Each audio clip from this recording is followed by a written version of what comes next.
Hello guys, welcome back to another episode of The Hot Girl Philosophies. It is I, your host Sandy Diana Bang, and it has been such a long time since I recorded an episode for this podcast, and every time I do this and I disappear, it's literally because I am going through so much mentally and spiritually, and I feel like I am changing and the messages I want to deliver, like I always want to deliver when I feel very inclined and also when I feel like I understand what I'm talking about, you know? Sometimes if I make a episode on something that I am like just starting to understand, but I like fully don't understand it, then I feel like it's a half-ass like message, you know? But recently I've been feeling more inclined to come back on my podcast and, you know, just talk. Also just not come from a place of perfectionism, you know? I'm not trying to be perfect, and sometimes it's good to just deliver my messages whenever I feel like it, you know?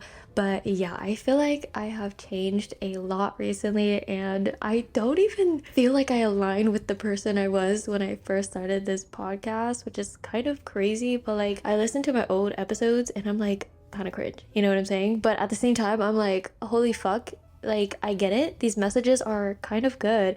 And I actually listen to my own podcast too, like all of the time, because as much as I make these podcasts to help you guys, it is mostly also to help me, because like I come to these epiphanies because I need them, if that makes sense. And then when I like go through that and I like feel it out and I'm feeling helped by a message I learned, then I feel really good when I deliver the messages to you guys. So it's kind of like helping myself, and then in return, I'm able to help you guys. Just the whole concept of that is also kind of fascinating, because it's like you can't heal others until you heal yourself, you know? Anyways, I asked you guys to send me a whole bunch of topics that you guys wanted me to talk about, and I got so many responses, but this one really caught my eye, and it's basically just the transition from being 10 to adulthood, which I thought this was genius, because like honestly, from being 10 to now being 23, I have gone through so much mentally, and I feel like I've broke down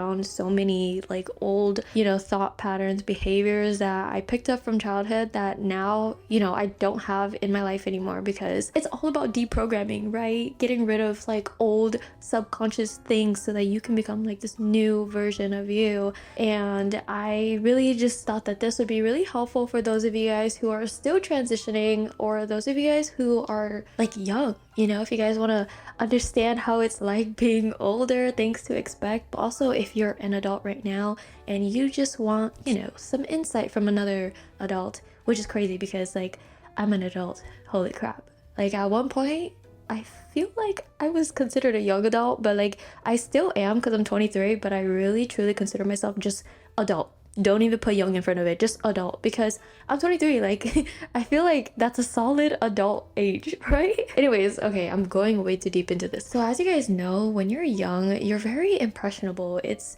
very easy for you to just see what adults say, hear your parents, and be like, okay, what they say is right. But mostly it's just because like as kids, we don't really have life experience quite yet, right? And also I feel like our brain is not quite developed enough to really just be like comprehending the fact that not all adults are correct, if that makes sense, right? But that's childhood, and I definitely have no regrets from that age, okay? Childhood, you can't even like, what can you do? And so I'm not really gonna talk much about like being 10 or whatever, because I feel like you're just a kid and like a lot of the things you experience is really out of your control. But I will definitely say when I started to turn like 13, I would say that's when my brain started to develop a little bit more, and this is where the demon comes out. Okay, not the demon actually, but like this is where your ego kind of like comes in as a youngster, okay?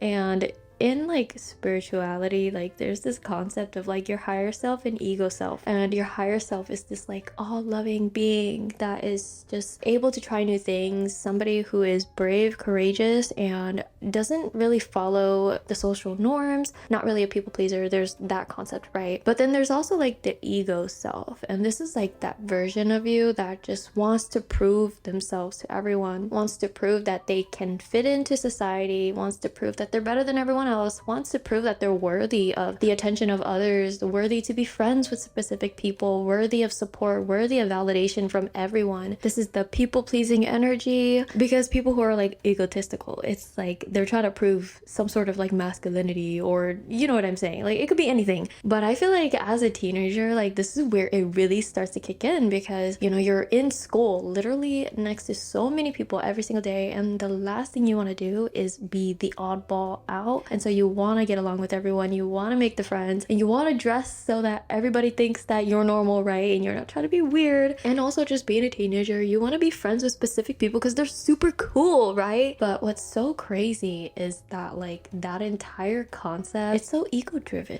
As an adult now, like I totally understand that. And like if you live from a place of ego, I feel like you're just completely following society. And I say this all the time, but like, I'll be damned if I end up being an average Joe, okay? I want to be somebody that's authentic, that lives my purpose. And I know that my own energy is always going to be different from other people's energies. If my energy is authentic, it should feel unique. And so as a teenager, you know, that's not what we do. We want to fit in. And I remember like just being a teenager, I would just post like stuff and I would have captions, and like I would be starting like these crazy stupid beef with people because like you're a fucking kid. And like I just think about all the times I've had beef on Facebook and it's just so funny because now I think back and I'm like, oh my god, my ego, oh my god, the way I was just trying to prove myself. And not to even mention like just being a teenager and like being in love, being in a relationship. I remember how the validation from like the person I would be with, talking to, dating, or whatever, like that validation meant so much to me as a teenager. I remember this boy was like, I don't like it when you wear hoodies, you should wear something more tight-fitting.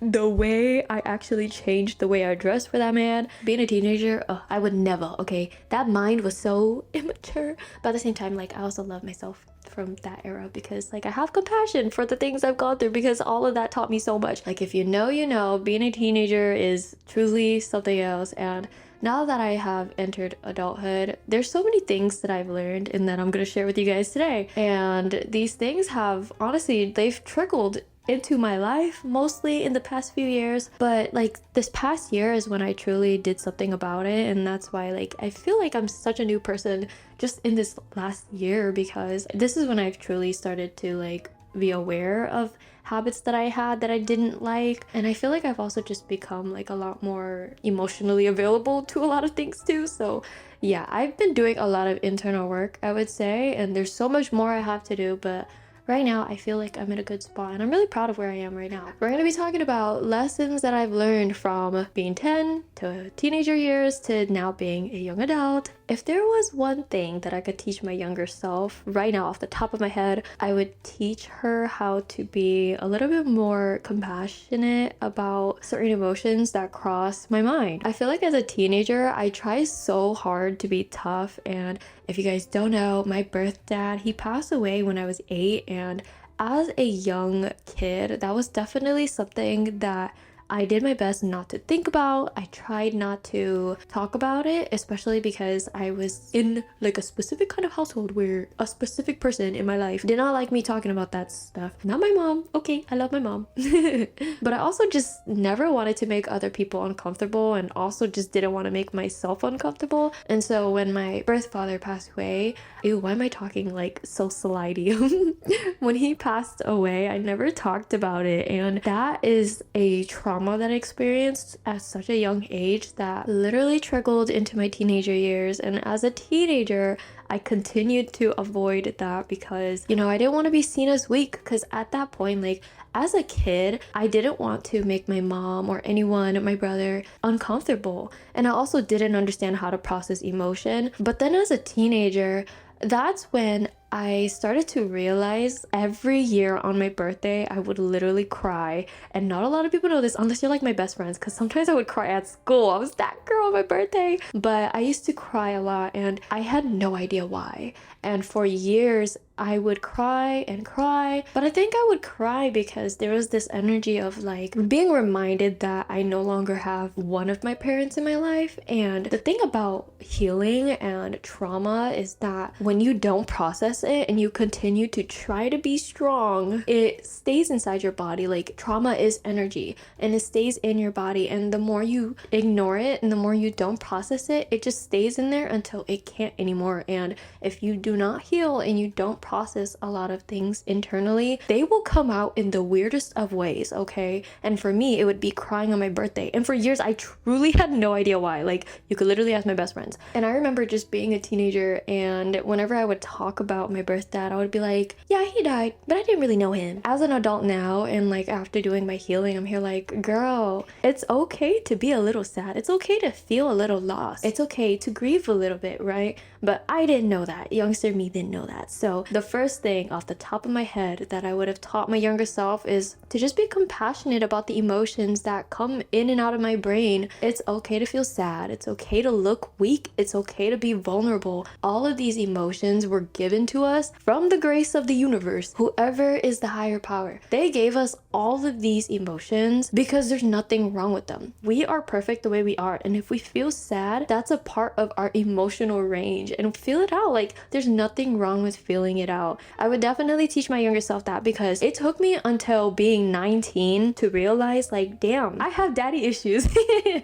But it took me until being 22, late 22, last November. That's when I realized, like, damn, like, I need to stop acting so strong. I'm a soft ass bitch too, okay? And if you guys are not familiar, I talk about this all the time, but like back in November of last year, so 2023, I had a huge spiritual awakening, and you could call it an ego death if you will, if you guys are really into spirituality. That dark night of the soul, that ego death completely changed my life. Like, I just look at life so differently, and I realized like where my flaws were and like the things I was doing that was hindering my growth, and just pretending to be strong all the time was my biggest downfall. Like, it's okay to look like a weak bitch. Okay, we're gonna put that in this podcast title. It's okay to be a sad, weak bitch, okay? Just kidding.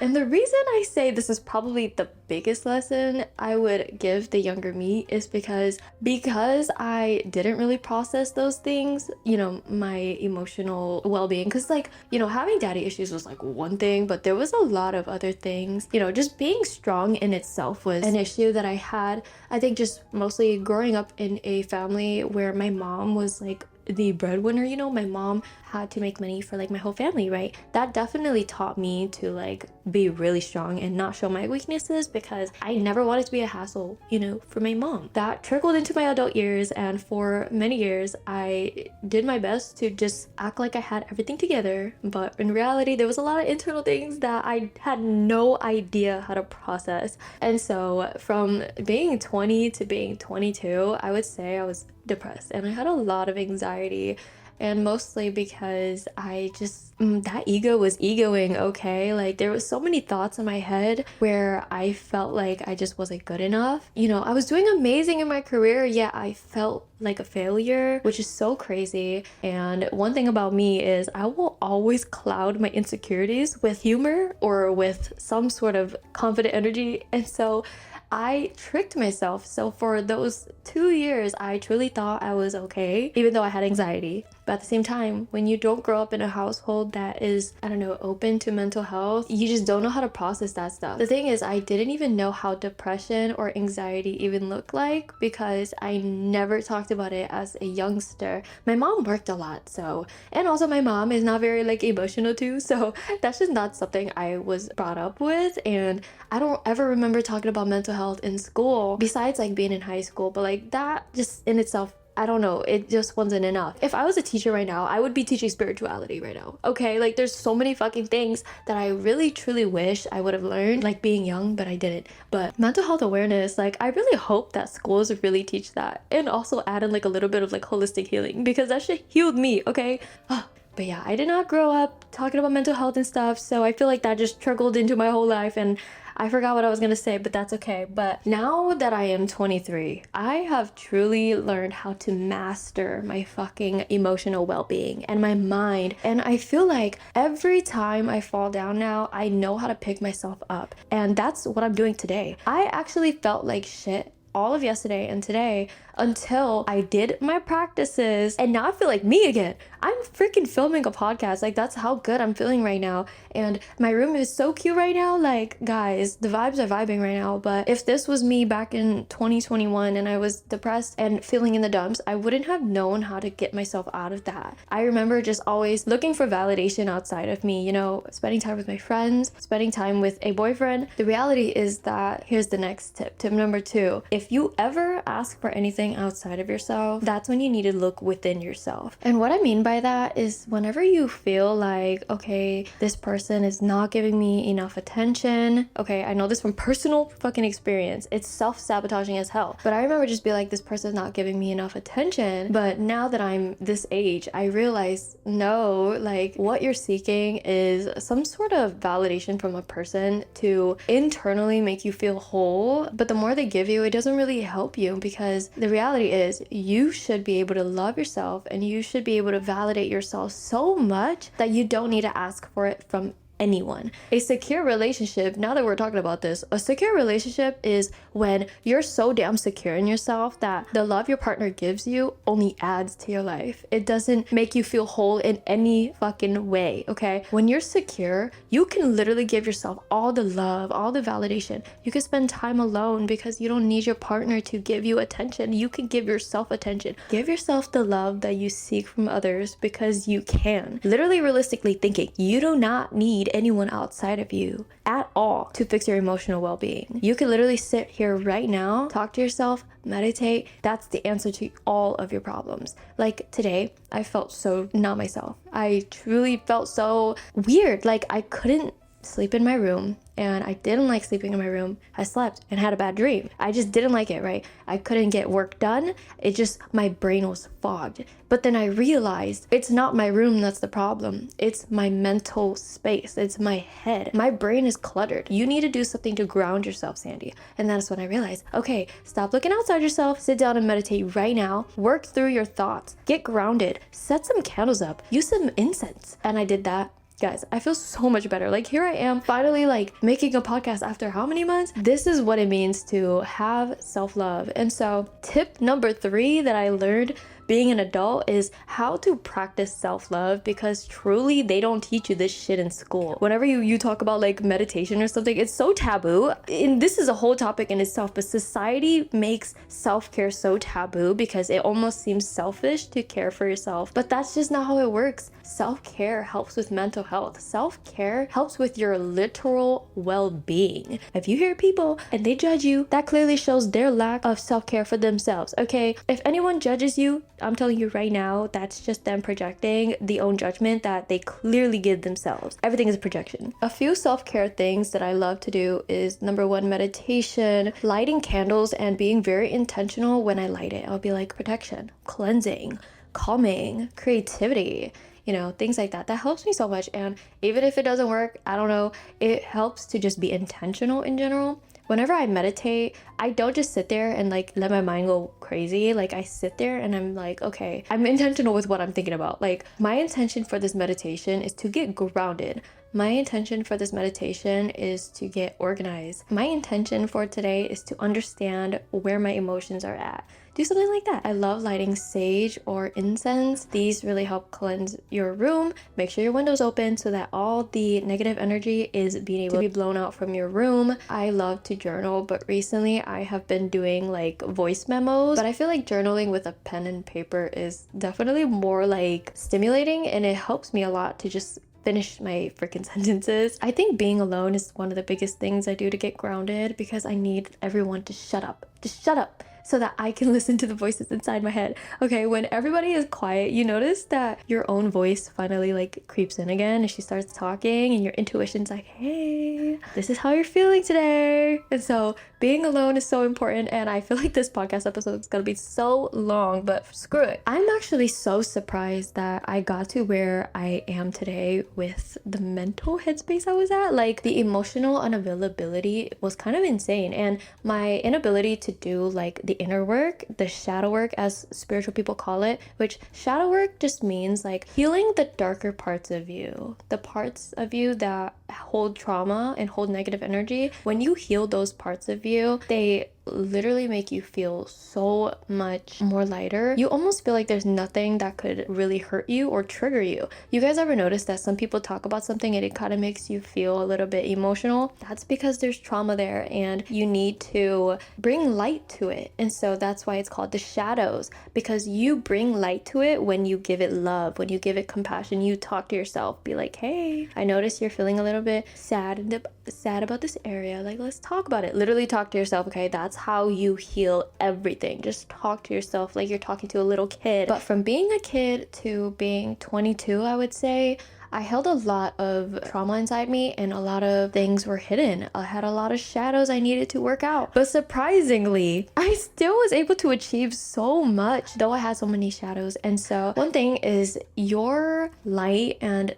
the most positive parts of you, they will try their best to shine. The more you listen to your intuition and you listen to the good parts of you, you can truly achieve anything, even when you have trauma that still needs to be worked over. But unfortunately, that didn't last long, because last November, all that trauma, girl, it started adding up, and that's when I had my spiritual awakening. And yeah, I just wanted to throw that in because shadow work is very necessary, and I talk about it in all my episodes. But I also wanted to throw in, like, it's okay if you don't do your shadow work necessarily right away, as long as you listen to, the side of you, the higher side of you that's so bright, motivating, inspiring, and positive, and you do everything from a place of love. You really can get somewhere. But there comes a time where the shadows start to hinder you, because sometimes they're gonna stop you from a certain thing, even though you can achieve everything else, if that makes sense. I don't know. Oh my god, my brain is so scattered. See, this is why it is really hard for me to have a conversation with people these days, because I feel like my brain goes in so many different ways, because I've really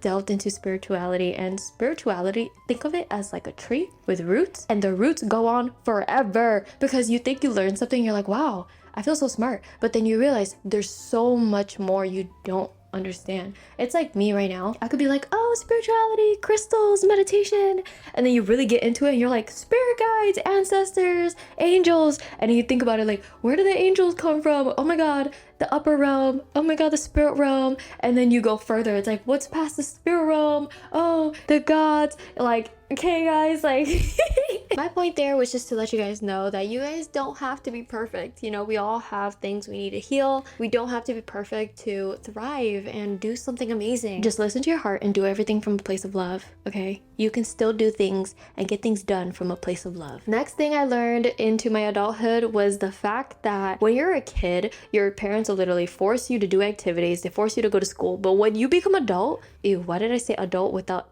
an adult? Okay, when you become an adult, you literally have no obligation to truly do anything. If you really think about it, like, your parents are no longer forcing you to do much. I mean, obviously we have, those cases where like your parents are forcing you to get a job or whatever, but like, besides the job and like making money portion, there's that other portion that society just like does not teach you, or at least school does not teach you, and it is truly making hobbies for when you're not working. A lot of people, they go out of school and then they work. Work is their life. Or maybe that's just the kind of society or, I don't know, culture that I grew up in, but nobody was really practicing things that help their mental health, if that makes sense. Like, some of us do sports because we enjoy it. But then there's a lot of us who don't do sports, and it's like, okay, what do we do with our time? And this was something I had to learn, because after high school was over, I realized that I didn't really have that many hobbies, or at least the hobbies that I had, they were no longer fulfilling me in a way. And so what I'm trying to say is, you start to outgrow the old life that you grew up doing, that you got so used to. Like, I always filmed videos, and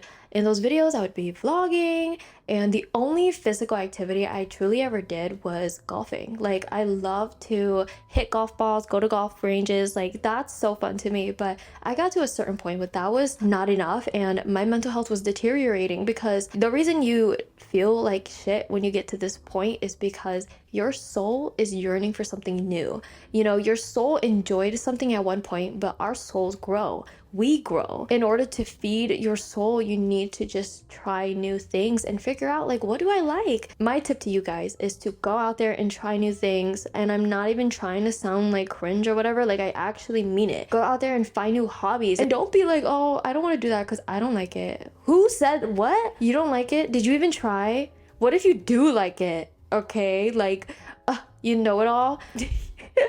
That is your ego talking, okay? Your ego and your self-limiting beliefs keeps you small, and it keeps you from trying new things that you could fully be capable of. It keeps you from trying new things that you never know you might enjoy. Like for me, I used to always be like, oh, like I wanted to be a singer when I was little, but I can't be a singer anymore because I don't sing good. I don't sing good? Take some singing classes. Like anyone can be anything if you try, if you take classes. Like don't limit yourself, you know? And so ever since then, I have, you know, expanded the things I do. And so I tried things that I've never done before, like my Pilates and yoga thing. I did that for a while. I still do it today, but like that used to be new and it was so fun, but now I do it so much it's like not new for me anymore. But a new thing I've been doing is spending my entire day at a library. Have you guys ever seen the book collections they have there?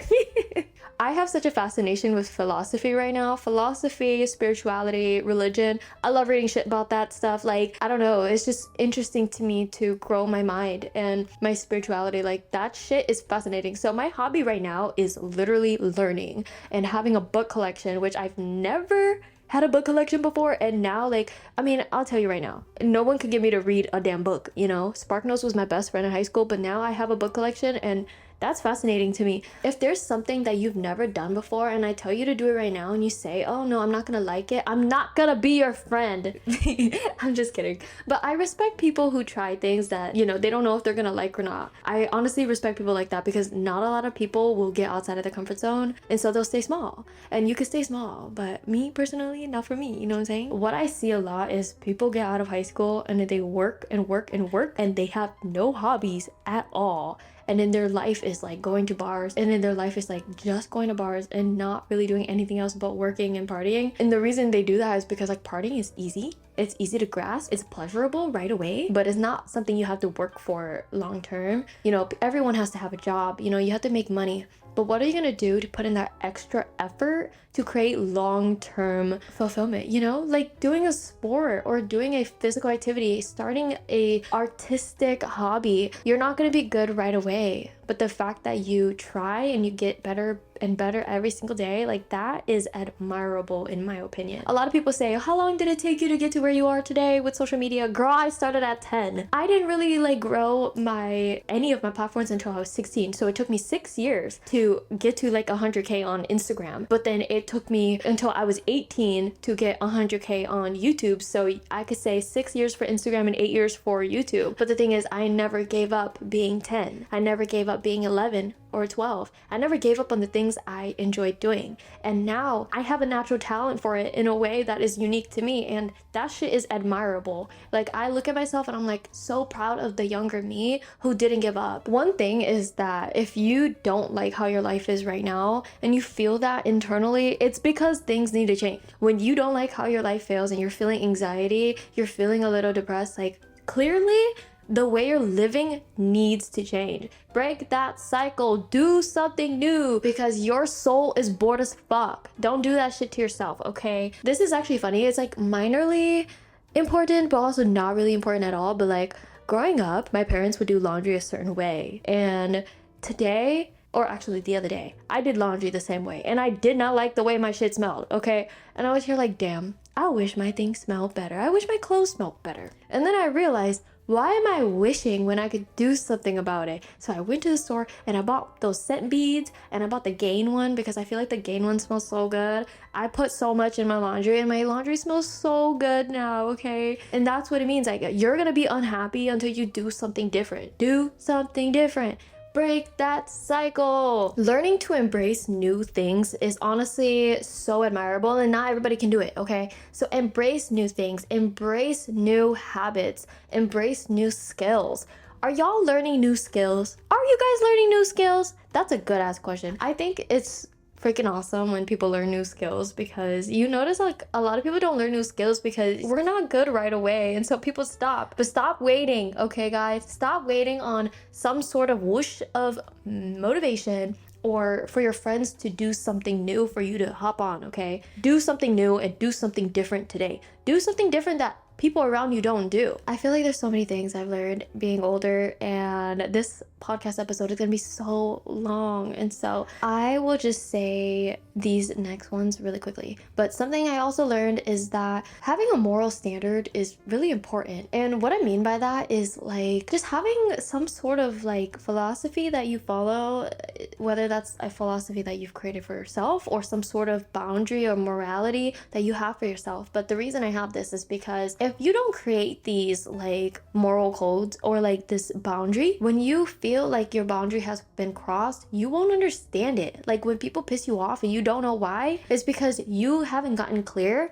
with what your moral code is. And so this is something that I had to learn, because I felt like my boundaries were crossed a lot being like in my 20s, early 20s. I never understood why, and like I would get bothered by like the smallest things or even like the biggest things, but I didn't understand why. And so it's good to have some sort of like philosophy or like things you just live by, because it holds you accountable. It keeps you protected from negative energy. Like one of the things that I try my best to live by now is only surrounding myself with people who have good energy. And as simple as that sounds and can be, a lot of people place themselves in rooms that are filled with people they don't like, negative energy, or just people that are just really mean. And they do that because they have no boundaries, and they just go and they're like, oh, fun, but then they feel bothered by the end of it. And it's because you don't hold boundaries for yourself. Therefore, it shows your lack of self-respect. Like if you respect yourself, you should be able to protect your own energy. And the way you protect your own energy is by understanding your boundaries, understanding you, and understanding what you don't want to cross. This has been really important for me, and literally just think to yourself, like, what kind of person do I want to be in this world? I always tell myself, I am a go-getter, I am ambitious, I am determined, and these are qualities that I live by. You'll be surprised, not a lot of people live by, like, I am a, I don't know, productive girly. Like, a lot of people don't live by that. And so create this like moral standard of the kind of person you want to be and actually live by that. So this is a good time for you guys to just look within and just figure out, like, what kind of life do I want to live? What kind of boundaries do I want to create? Hold your boundaries, okay? Like, this is one of the ultimate ways to show yourself that you love yourself, that you respect yourself, and you never want to disrespect your boundaries. Okay, the last thing I'm gonna say, because this is getting kind of long,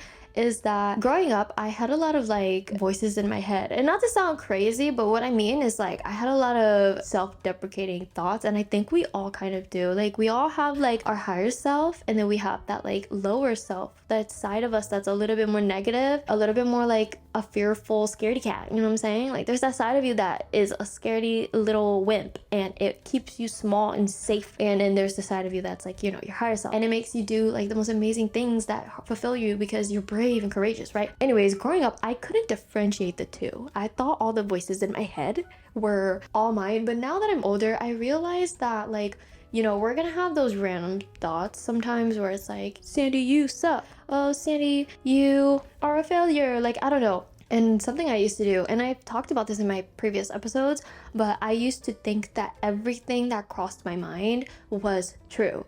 And that's not true at all, because thoughts are just thoughts. Thoughts can't hurt you. They can go in and out of your brain.